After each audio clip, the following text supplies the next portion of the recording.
सर्वेभ्यो नमो नमः। आज हम अपनी सप्तमी कक्षा का चतुर्था पाठ हास्य बालक विसम्मेलनम, बालकों का काव्य सम्मेलन जो हमने पढ़ा था, जिसकी हिंदी अनुवाद हम इसकी कर चुके हैं। आज हम इसका अभ्यास कार्य कर रहे हैं। पहला क्वेश्चन है हमारा उच्चारणम कुरुत, हमें उच्चारण करना है। और जो ये उच्चारण जो भी शब्द कर रहे हैं बेटा, ये सारे अव्यय शब्द हैं। ऊपरी, अधः, उच्चहि, निच्चहि, बहि, अलम, कदापि, अंतः, पुनः, कुत्र, कदा, एकदा, ये सारे अव्यय शब्द होते हैं। अव्यय शब्द वो होते हैं जिन पर काल वचन क्रिया का प्रभाव नहीं पड़ता है। ठीक है।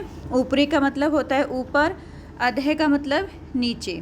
ऊपरी का मतलब ऊपर, अधः का मतलब नीचे, उच्चई जोर जोर से, निच्चे ही नीचे, बही बाहर, अलम बस करो मत करो। अलम हंसी तीन बोला गया था ना काव्य में, जब हम पढ़ रहे थे इसको तो नाटक में। तो जब श्रोतागण शोर कर रहे थे तो संचालक ने कहा था ना, अलम कोलाहलेन, शोर मत करो। तो अलम का मतलब है मत करो या बस करो। कदापि कभी भी, अंतः अंदर, पुनः दोबारा से, कुत्र कहाँ, कदा कब, एकदा एक बार। तो ये सारे बेटा अव्यय शब्द हैं। ठीक है। इनसे सेंटेंस बनाने की आप लोग कोशिश करना और मैं भी आप लोगों को बता दूंगी। नेक्स्ट है हमारा क्वेश्चन सेकंड जो होता है, ये होता है कि मंजूषा में अव्यय पद को चुनकर हमें क्या करना है, वाक्य की पूरा करना है। मंजूषा से अव्यय पद हमें चुनकर वाक्य को पूरा करना है। अब ये भी अव्यय पद हैं, इनका मतलब भी मैंने अभी बताया, अलम, अंतः, बहि, अधः, ऊपरी। अब इनका प्रयोग करते हुए आपको वाक्य पूरा करना है। वृक्षस्य डैश खगा वसंती, वृक्ष के कहाँ पर, ऊपर। ऊपर तो ऊपर के लिए क्या यूज़ करेंगे हम, ऊपरी। वृक्षस्य ऊपरी, खगः वसंती, पेड़ के ऊपर पक्षी रहते हैं। अलम विवादेन, अलम कोलाहलेन, अलम विवादेन, अलम के साथ हमेशा तृतीय विभक्ति का प्रयोग होता है। ठीक है। विवाद मत करो, शोर मत करो। ग्रामा वर्षा काले ही गृहात बहि माँ गच, वर्षा काल में घर से बाहर मत जाओ। बहि मतलब बाहर। वर्षा काले, वर्षा काल में जब वर्षा हो रही है, बारिश हो रही है, उस समय घर से बाहर माँ गच मत जाओ। मंचस्य अधः, मंच के नीचे, मंच के नीचे क्या है, श्रोतारः उपविष्टः सन्ति, श्रोतारः जो श्रोतागण हैं वो बैठे हुए हैं। मंच के नीचे श्रोतागण बैठे हुए हैं। नेक्स्ट है छात्रः विद्यालयस्य अन्तः प्रविशन्ति, छात्र विद्यालय के अंदर प्रवेश करते हैं। तो ये हमारा सेकंड क्वेश्चन था बेटा। इजी ही है बहुत ज़्यादा, ये चैप्टर आपका बहुत इजी है। उसके बाद हमारा क्वेश्चन नंबर थर्ड है। क्वेश्चन नंबर थर्ड में देखो क्या है, यहाँ पे आपको धातु रूप दी हुई है, गमन्ति, गच्छन्ति, पृच्छन्ति, धावन्ति। तो इनमें से आपको अशुद्ध पद निकालना है कि इनमें से अशुद्ध कौन सा है।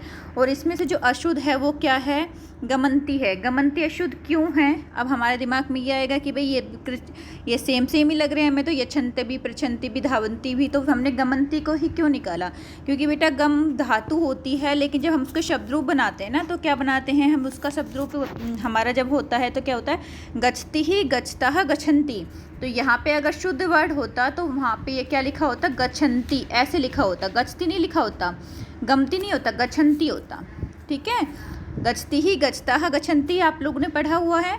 तो यहाँ पे इसलिए इसको अशुद्ध पद निकाल दिया कि गमन्ति नहीं आना चाहिए, इसके स्थान पर क्या आना चाहिए था, गच्छन्ति आना चाहिए था। तो आपको आंसर में सिर्फ ये नहीं लिखना है कि भैया आपने ये राइट आंसर लिखना है, नहीं, ये तो मैंने आपको बताने के लिए किया है कि ये गच्छन्ति आएगा।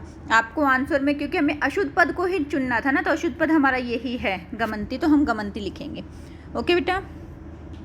नेक्स्ट है रामेण, ग्रहेण, सर्पेण और गजेन। अब यहाँ पे रामेण, ग्रहेण और सर्पेण ठीक है, गजेन गलत है। क्यों गलत है, क्योंकि यहाँ पे ना गजेन में ना आएगा, णा नहीं आएगा। जहाँ पे ये णा है इसके स्थान पर क्या आ जाएगा, ना आएगा। ठीक है। गजेन, गजेन नहीं होता, गजेन होता है। तृतीय विभक्ति जब हम लगाते हैं गज में तो हमारा बनता है गजेन, ऐसे ऐसे बनता है बेटा शब्द। तो शुद्ध शब्द हमारा ये होता, और ये जो गजेन लिखा हुआ ये हमारा अशुद्ध शब्द है। ओके बेटा। नेक्स्ट है लत्या, मात्या, रम्या, निश्या। अब यहाँ पे देखो लत्या, रम्या, निश्या, इन तीनों में तृतीय विभक्ति का प्रयोग किया गया है। लत्या में भी तृतीय विभक्ति है, रम्या में भी और निश्या में भी, इन तीनों में तृतीय विभक्ति है। लेकिन जो माता है, माता में तृतीय विभक्ति ये नहीं होती है बेटा, माता की तृतीय विभक्ति होती है मात्रा। जैसे पिता की होती है ना पित्रा, पिता शब्द रूप हमने याद किया था, तो हमने क्या याद किया था, पिता, पितरौ, पित्र है, पित्रम, पितरौ, पितृन, पित्रा, पित्रा, पितृभ्याम, पितृभि। ऐसे ही माता का किया था, माता, मातारौ, मातारः, मातारम, मातारौ, मातृन, मात्रा, मातृभ्या, मातृभि। तो तृतीय विभक्ति हमारी क्या आई थी? मात्रा। ठीक है, तृतीय विभक्ति क्या होती है? मात्रा। तो यहाँ पे मात्या के स्थान पर क्या आना चाहिए था? राइट, मात्रा आना चाहिए था। तो हमारा ये यहाँ पे जो अशुद्ध शब्द है वो यही है, कौन सा? मात्या, क्योंकि ये अशुद्ध लिखा हुआ है, सही हमारा मात्रा होता। नेक्स्ट हमारे पास है बेटा लते रमे माते प्रिय। अब यहाँ पे भी सेम वही चीज़ है। यहाँ पे जो लते रमे और प्रिय है सब में सप्तमी विभक्ति है, लेकिन जो माते है, माते की सप्तमी विभक्ति ये नहीं बनती। माते की सप्तमी विभक्ति क्या बनती है? मातृ, पितृ, मातृ, भ्रातृ। ये सारे री वाले याद किए थे, तो इनमें सप्तमी विभक्ति ये बनती है बेटा। ठीक है, तो यहाँ पे लते रमे और प्रिय में तो सप्तमी विभक्ति ठीक है, लेकिन मात्रे में गलत लिखी हुई है, क्या आता? मातृ। ओके, नेक्स्ट देख लीजिए, लिखती, गृजती, फलती, सेवती। अब यहाँ पे जो लिखती है, बहुत अच्छा क्वेश्चन है। लिखती ही, गृजती, फलती, ये तीनों की तीनों परस्मैही पदी धातु हैं, और जो सेवती है वो कौन सी? आत्मनेपदी धातु है। ठीक है, लिखती, गृजती, फलती ये कौन सी? परस्मैही पदी धातु है, और सेवती, लब और सेव ये आत्मनेपदी धातु होती है। ठीक है, ये दो आपको बताए हुए ना, धातु रूप दो प्रकार की होती है, परस्मैही पदी और आत्मनेही पदी। तो यहाँ पर जो सेवती है वो आत्मनेही पद का शब्द है, इसलिए इसको हमने अलग कर लिया है। तो ये हमने भिन्न शब्द इनमें से निकाल दिए हैं, या कह दो कि अशुद्ध शब्दों को हमने कर लिया है।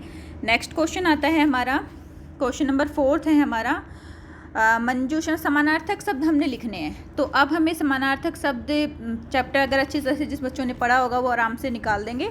प्राप्य, प्राप्य का समानार्थक क्या? लब्ध हुआ, प्राप्त करके। कुशलः, दक्षः, जो कुशल होते हैं, दक्ष होते हैं, किसी काम में निपुण होते हैं। हर्षस्य, प्रसन्नताय, हर्ष का मतलब भी खुश होता है और प्रसन्न का मतलब भी खुश होता है। देह, देह का मतलब भी शरीर होता है और शरीर का मतलब भी शरीर होता है, तो देहस्य, शरीरस्य। ऐसे ही वेद्यम, चिकित्सकम, वेद्यम वैद, चिकित्सकम चिकित्सा, जो चिकित्सा करते हैं, डॉक्टर होते हैं, उनको बोलते हैं वैद। ठीक है, तो वैद्यम का क्या जाएगा? चिकित्सम। और आपको इसमें से ही मंजूषा में से देख कर करना होता है, तो वो तो और भी ईजी हो जाता है। तो ये बेटा आपका क्वेश्चन नंबर 4 हो गया है। अब क्वेश्चन नंबर 5 देख लेते हैं। क्वेश्चन नंबर 5 कह रहा है कि मंचे कति बालका उपविष्टा सन्ति। मंच पर कितने बालक बैठे हुए थे? तो कितने बैठे हुए थे? कितने कवि बैठे हुए थे? 4 बालक कवि बैठे हुए थे ना, बाल कवि बोला था जिनको। तो यहाँ पे हम आंसर में क्या दे देंगे? कति के स्थान पर आंसर क्या आ जाएगा हमारे पास? चत्वार है। कति के स्थान पर आंसर क्या आ जाएगा? चत्वार है। मंचे चत्वार है, बाल कव्य है, उपविष्टः सन्ति। मंच पर 4 बाल कवि बैठे हुए थे। के कोलाहलम कुर्वन्ति। अब कोलाहल, शोर कौन कर रहे थे? श्रोतागण शोर कर रहे थे ना। तो जिन्होंने हिंदी अनुवाद किया होगा वो झट से आंसर दे देंगे। आंसर हम क्या दे देंगे? श्रोतारः कोलाहलम कुर्वन्ति ही। जो श्रोतागण थे, नीचे जो पब्लिक बैठी हुई थी, वो जो श्रोतागण थे वो शोर कर रहे थे। गजधरः कम उद्देश्य काव्यम प्रस्तुति ही। जो गजधर है उसने किसको उद्देश्य कर किसको कटाक्ष कर अपने काव्य प्रस्तुत किया था? तो उसने किसको कटाक्ष किया था? आधुनिकम वेद्यम, जो आधुनिक वेद हैं, आधुनिक जो डॉक्टर हैं, उनको कटाक्ष करके क्या किया था? अपना काव्य प्रस्तुत किया था कि ये तो यमराज के दूसरे भाई हैं, और ये हमारे जन्म मरण के साथ साथ क्या धन भी लूटते हैं। ठीक है, यमराज तो मार के ही लेके जाता है, लेकिन ये मारते भी हैं और धन भी लूटते हैं। तो आधुनिक वैद्य के ऊपर क्या किया था? उन्होंने कटाक्ष किया था गजाधर ने। नेक्स्ट है तंदुल का। तंदुलः कस्य ऊपरी हस्तम अवार्यति। जो तंदुल होता है वो किसके ऊपर हाथ को फेरता है? तो अपनी तोंद के ऊपर हाथ को फेरता है। तो यहाँ पे कस्य के स्थान पर हम क्या लिखेंगे? कस्य के स्थान पर हमारा आ जाएगा बेटा तुंदस्य, तोंद। ठीक है, कस्य के स्थान पर क्या आ जाएगा? तुंदस्य, तोंद। तंदुलः तंदस्सः ऊपरी हस्तम अवार्यति। जो तुंदिल होता है वो अपनी तोंद के ऊपर हाथ को फेरता है। नेक्स्ट है लोके पुनः पुनः कानि भवन्ति। जो संसार है उसमें दोबारा से क्या मिल जाता है? लोके पुनः पुनः शरीराणि भवन्ति। संसार में दोबारा से शरीर मिल जाता है। यहाँ पे तुंदिल ने बोला था ना कि भाई दूसरों का जो भोजन है वो खा लो अगर किसी का मिल रहा है तो, क्योंकि शरीर तो दोबारा से मिल जाएगा लेकिन दूसरों का भोजन दोबारा नहीं प्राप्त होगा। तो यहाँ पे इसलिए यहाँ पे पुनः पुनः शरीराणि भवन्ति आ जाएगा कानि के स्थान पर। नेक्स्ट है हमारे पास किम कृत्वः घृतं पिबेत। क्या करके घी पीना चाहिए? तो क्या करके घी पीने के लिए कहा गया था? श्रमं कृत्वा, श्रम करके, श्रमं कृत्वा, श्रम करके, ठीक है, श्रम करके घी पीना चाहिए। क्या करके घी पीना चाहिए? श्रम कर कर, मेहनत कर कर घी पीना चाहिए। तो ये हमारा क्वेश्चन था बेटा। नेक्स्ट क्वेश्चन है, ये हमारा ये लास्ट क्वेश्चन है। इसमें क्या है कि आपको दिखाई दे रहा होगा राजा सो रहा है और बंदर तलवार से उसके ऊपर प्रहार कर रहा है। तो एक स्टोरी है बेटा, इस स्टोरी को देख लेते हैं अब हम। इसमें क्या है, नासिका में, नासिक में, नाक में, वारम वारम का मतलब था बार बार, खंडेन तलवार से, दूरम दूर से, मित्रता मित्रता, मक्षिका मक्खी, वैजनेहन पंखा, उपविष्टः बैठा हुआ, छिन्ना छिन छिन कर देना, काट देना, सुप्तः सोया हुआ, और प्रिय है, प्रिय जिसको प्रिय लगते हैं जो भी चीज़ें। तो अब ये स्टोरी इसको ध्यान से सुनो। पुरा एकशः निरपश्यः एकः प्रिय वानरः आसीत्। पहले समय में एक राजा के पास उसका प्रिय वानर था, ठीक है, उसको बहुत ही प्रिय लगने वाला एक वानर था। तो यहाँ पे पहले में ही क्या आ जाएगा? प्रिय।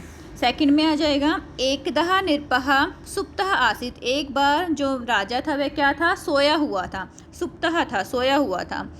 वानरः वज्नेन तम अविज्यतः। जो वानर है पंखे से उसकी हवा कर रहा था।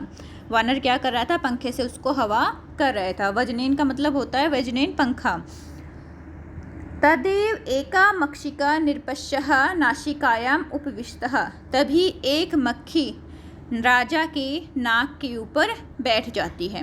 कब बैठ जाती है? जब वो उसको पंखे से हवा कर रहा है और राजा सो रहा है, तो एक मक्खी आती है और राजा की नाक के ऊपर बैठ जाती है।